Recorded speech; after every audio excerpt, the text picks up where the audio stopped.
Hi, my name is Kristen Mengelkoch. I'm a resident of Minneapolis, Minnesota. I'm a member of First Universalist Church in Minneapolis. Here we are, as of today or yesterday, 150 years after the Civil War has ended. These conversations about race and history in America are still felt today, still needing to be understood and healed from. Much of this, as you know, is spiritual work, and being that churches are, home of much of that spiritual work that needs to happen for our self-development and development that happens as a nation. How would you suggest that this film could be used in church congregations to potentially bring people together or potentially bridge some of that understanding and healing? Well, I feel like it's so strong in that when you see it, it's impossible not to gain a new understanding. And what I find is so prevalent among white people, even people who are going to churches and really want to see social justice in the world, we have been duped somewhat into thinking that racism is no longer a problem, and that if we even speak about it, that we are injecting racism back into the world. And I see people have a really strong reaction if you try to talk to them about racism, because they feel very uncomfortable. They feel like, I'm not supposed to do this. I'm not. If I even talk about this, I'm part of the problem, and I don't want to be part of the problem. But seeing the film, it's just so different. It just socks you right in the eye with, wow, we as white people get preferential treatment, and African Americans do not. And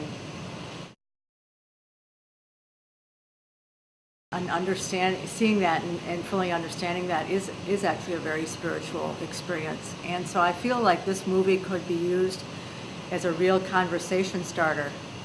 It's a very difficult conversation. It's a very difficult movie to watch, but it really outlines a number of things that help people understand how racism really is there, but it's hidden from view from many white people. And once you actually get to see it, difficult to believe that it doesn't exist anymore.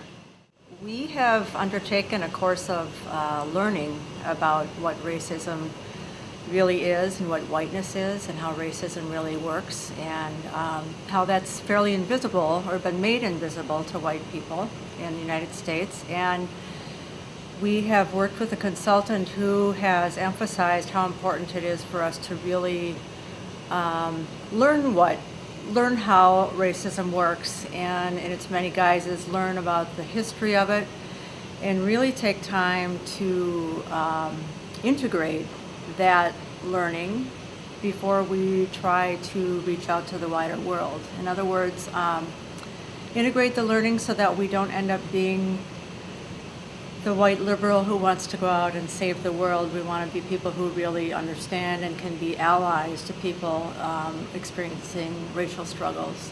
We have regular trainings as a part of the church, opportunities to deepen our own learning around this, and there's a real strong commitment recognizing this is central to our faith community. So that's just a really quick snapshot. Much of that work is driven by a racial justice leadership team here at the church, and Kristen Mengelkoch is one of those team members, and so I wanted to invite her to say a few words to introduce our filmmaker and this project tonight. But will you welcome Kristen Mengelkoch as she says a few words. We have now been reaching out to doing reading, doing books, book discussions, movie discussions such as this one, and finding some other viewpoints that can help us more deeply understand the pain of the racism that's happening and what our role is in it. Thank you. It's my pleasure tonight to introduce our filmmaker, Ralph L. Crowder III. I recently learned that he and his film crew went down to Ferguson, Missouri to make this movie. There was no corporate sponsorship. There was no applying for grants. This was plain and simple, people taking leadership in their own community and seeing that the Black person's perspective was not being shown in the mainstream media, and he wanted to do something about that. So I introduced you Ralph L. Crowder.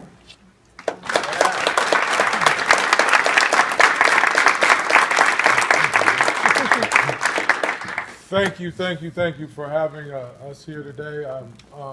Consider your church pioneering. This is the first actual church we've been able to screen this film at. I'm sure you will find this film something to think about for quite some time. Thank you. Thank you.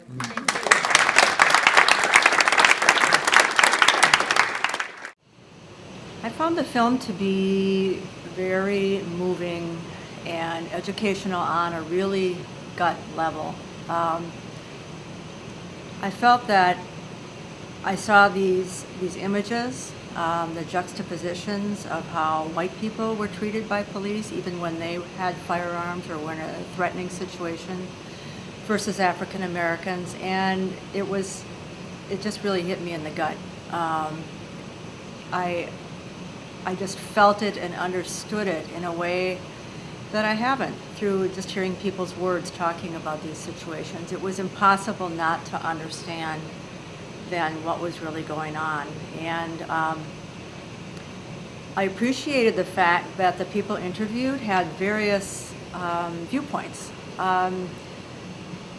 It really helped me understand that there are a lot of people with a lot of ideas out there about how life should be or about how things should change, and of course people don't all agree, just like in the entire United States. So that was very enlightening for me to see. I also appreciated there were several historical aspects that really helped me see how things have changed, but they really haven't changed, because right there in Missouri there were still evidence left of slavery was still there. And then talking about how an entire neighborhood of folks had been taken out of their housing, required to move when the city wanted to take their land back, so they felt like just pawns. And then what's happening today with the police situations. And it just really showed how things have kind of morphed, but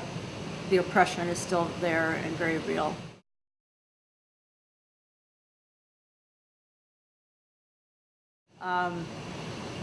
It really felt good in that it showed me that the work we are trying to do in learning has really been getting results. People are really starting to understand and really starting to get it, but also anxious to take action now, to figure out what can we do to be allies.